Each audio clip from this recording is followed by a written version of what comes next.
right. Okay. Welcome everybody. My name is Jürgen. Today I have a special guest with me here, visiting IWC, and we are going to talk about novelties. But first, the CEO of IWC, Chris Grainger-Herr. Thank you for coming. Thank you for having me, Jürgen. Pleasure to have a little bit of your time to talk about the novelties. Yeah, but first, I just want to take a small step back because last year was a pretty good year for IWC. It was an amazing year, wasn't it? With the Portuguese eternal calendar. Yeah, bit of a milestone. Yes. Yeah. Tell us a little bit about it. You had a presentation earlier for us, and you because the eternal calendar, as some of you may know, won the main prize at the GPHG. Yeah. No, look, it was amazing. We started 5-6 years ago to put a real focus on fine watchmaking at IWC, to build the teams, to build the innovation department, to build our R&D, to be able to really, improve on what we've had in our perpetual calendars and really put a focus on 3 topic areas. It was really all about chronographs, about calendars, and then about this idea of moon phase display and everything around that. And the eternal calendar was this idea of taking the perpetual calendar to the next level by reflecting all of the leap year exceptions that happened on the full centuries in 2100, 200, 300 and so on. Exactly, yeah. So the watch wouldn't have to be adjusted all the way to the end of the known calendar in the year 4000. Secondly, we tried to improve the moon phase. So the normal double moon phase indication on an IWC calendar has an accuracy of 470 years for 1 day of deviation. We set out to improve this with our engineers. We got out at 15 million years or something else. Rather impressive. And then achieved the Guinness World Record for that as well, which was absolutely amazing. And then, of course, in the end, to be recognized by the GPHG with the Grand Prix last year was absolutely amazing in terms of a confirmation to all our watchmakers, all of our engineers, that those efforts to put IWC on the map in that sort of watchmaking really paid off. And it was really, really fantastic to be recognized for that. Yeah, I can imagine. So I guess it means something for the company to get that recognition from the industry, from the peers, so to say. Yeah, absolutely. Yeah. Especially when you're known more for your tool watches and chronographs and things like an automatic pilot's watch, to go into this level and do it with an eternal calendar on the Portuguesa as well, which is the heart of our watchmaking DNA, is great. Exactly. But this year, we're back to a little bit of the tool watches, really, or at least the story of the tool watch, the Ingenieur. Yeah.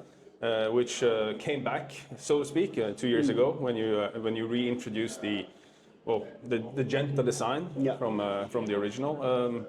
How has it been in the market from 2 years ago? How is it doing? Is it a popular model? It's been a really amazing journey. At the same time, it's very scary. When you're taking original Genta design, especially in this day and age where the appreciation for Gerald Genta as a watch designer is probably at an all-time high. Maybe 10, 15 years ago, it wasn't as present in people's minds, but now more or less everybody who's into watches knows Gerald Genta, knows his work.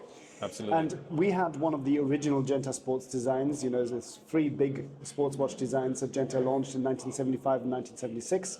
Us being the second one of them, and the only round version. And for IWC at the time, the Ingenieur was a round watch from the 1950s that was really a tool watch inspired by this idea of an anti-magnetic watch for engineers. Exactly. So they asked Gerald Genta to give it a new form, and he came up with essentially this kind of round portal design with 5 screw points that originally were not adjustable because they actually marked the thread of the bezel being screwed into the case.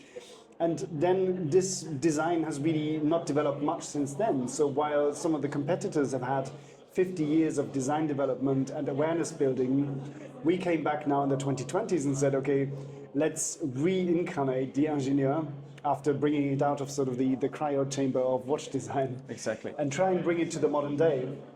And really maintaining that essence of what Genta wanted with this watch, but turning it into a modern, contemporary, wearable sports watch. And of course, if you look at the original with a kind of very bulky bracelet, it's not fitting today, right? And you have to kind of find where's the essence between the roundness of the watch, the pattern of the dial, the light reflection, but then also keeping the shoulders in the watch, the edges in the watch, and making it something that has a bit of character on the wrist as well. Exactly. And once we got there, we launched very cautiously 4 automatic models in the first year in 2023.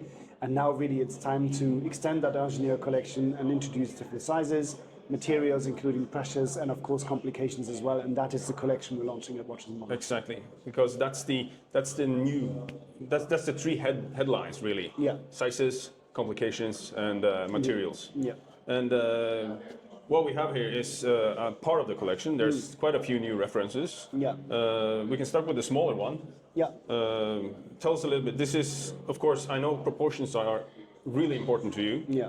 And it's not always easy to downsize or upsize anything. No, that's something that as a designer you learn at some point when you're dealing with industrial design, is that scaling down and scaling up hardly ever means maintaining the exact proportions to get to the effect of a scaled down version. So when you're making something smaller, you have to change every single element to make it look the same in the end. And that sounds a bit ironic, but that's really the process you have to go through. So you take every component, you reformulate it to give you the same visual effect and the same feeling of wearability in the smaller case size. So it's the Ingenieur 35. Yeah.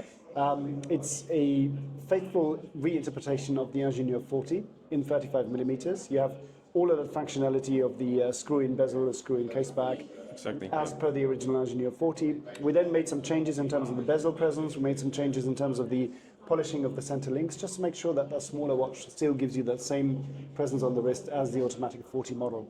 And to stay close to that, we also really said, let's keep it in the original color tones, so keep it in white dial stainless steel, black dial stainless steel, and then add a gold on gold version as well with a gold dial on 5N gold. Yeah.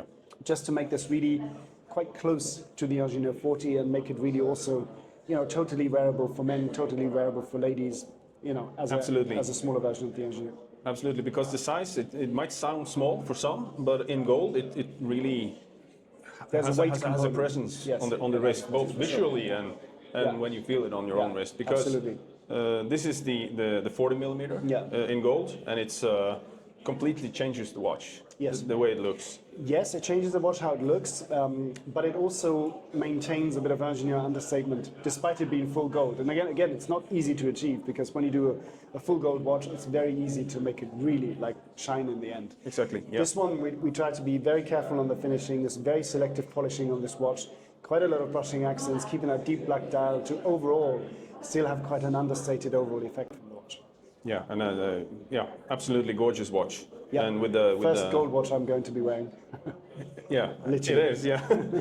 And talking materials, the ceramic one. I know also that the finishing on the ceramic one was also important for you, or important to get right, to keep that impression of ruggedness, I guess, or. Yeah, there's that, and there's also, ceramic has two default modes. You can keep it completely matte, in which case it looks like a very matte material, basically, or you can polish it, and when you polish the ceramics, you end up with, it can look quite plasticky in the end. Exactly. When you go in between with the brushing, what you get is that depending on how the light hits it, it can go either direction. It can be quite matte, but it can also start to really shine. And we wanted to make sure that in all lighting conditions there's a good balance. So that's why we said, okay, let's start again on the finishing. What can we add? How can we improve it to give that really good balance? And the answer was to start brushing all of the elements first. And don't forget, it all has to be diamond tooled, because you can't work 1300 Vickers ceramic with regular sandpaper or anything like that. Of course. So in the end, you have that brushing first. Then we added some sandblasting, but quite subtle sandblasting to just tone it down a bit. And in the end, then having the polishing on the edges and on the bevels and the links to lift it just enough that together with a quite glossy dark dial, you end up with a nice visual balance in all lighting conditions, and it doesn't start to shine too much and it doesn't go too matte and boring. So it's really, it was quite an iterative process to get that balance right. And on this model, and on the some of the models, the new ones, you also show the movements through the sapphire case back. Yeah, absolutely. So this is a first in the sense that it is a pure and true ceramic construction.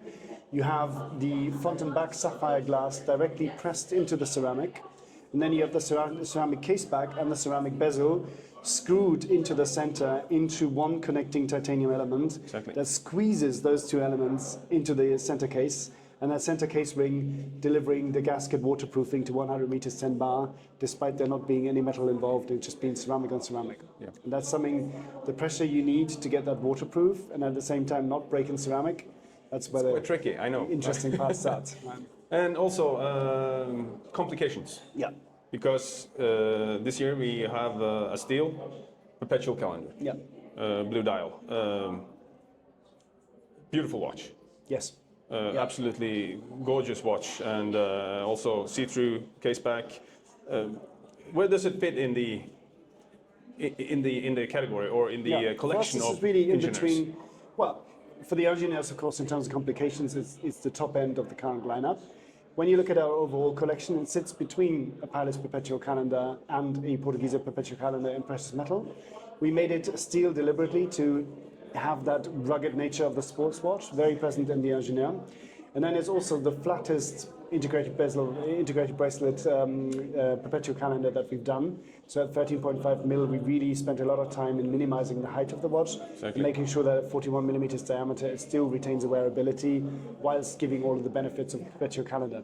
But again, I think one thing I want to point out with this one is when you look at the overall effect, I often say we designed the Ingenieurs to be most beautiful at the viewer's distance of the owner wearing the watch. It's not designed to be 10 meters across the table or indeed on Instagram. It's designed for the wearer. So the challenge was, how do we on the one hand express a perpetual calendar, legibility and all the sub-dial information without over-emphasizing the sub-counter so much that the design starts falling apart, right? And in the end, between the azurage and the treatment of the dial and the little chrome fillets and the printed information, we're trying to get a perfect balance between one blue dial that looks quite coherent and at the same time bringing enough presence of these sub-counters so that it becomes a perpetual calendar, especially from your reading perspective as you wear the watch. Yeah, and that's actually something I noticed when we were able to see the watches earlier as well, because this was on the wrist of a fellow journalist, and he walked around with it, and you could immediately see it was an Ingenieur, and you could immediately see it was a perpetual calendar. Exactly, that's exactly the point. It's a wonderful job keeping the sign like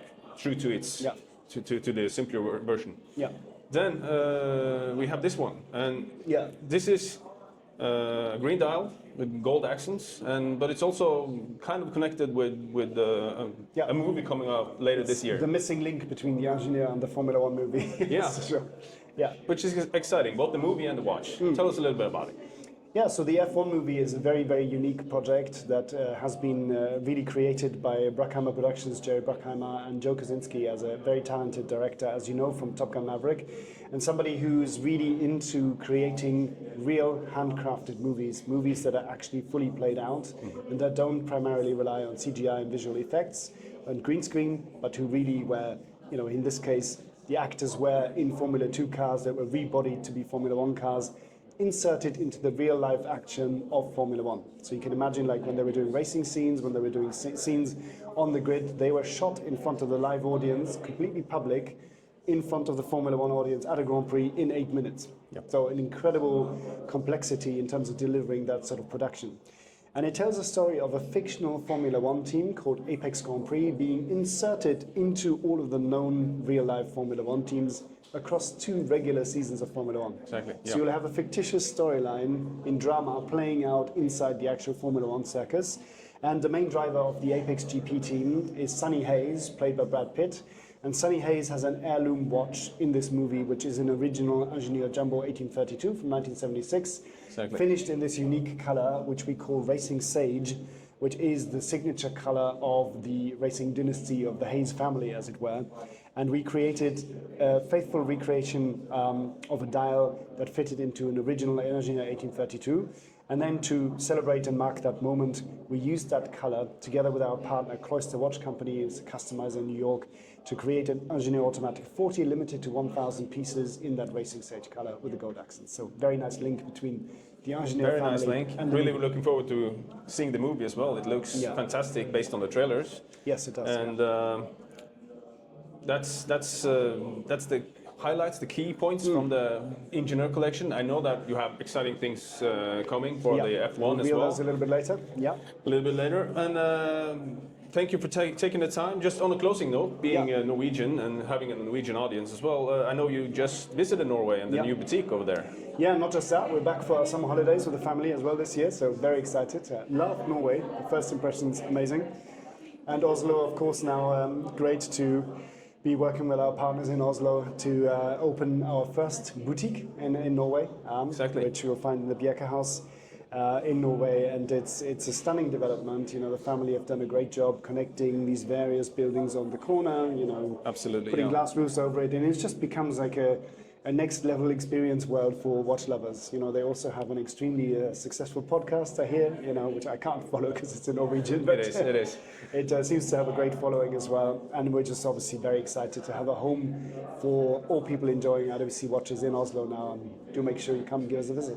Absolutely, and we are excited as well because we can get our hands on most of the watches because we now have a boutique. So now we have a selection.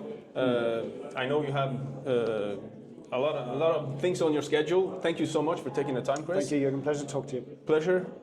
See you next time. Thank you. All the best. You Thanks. too.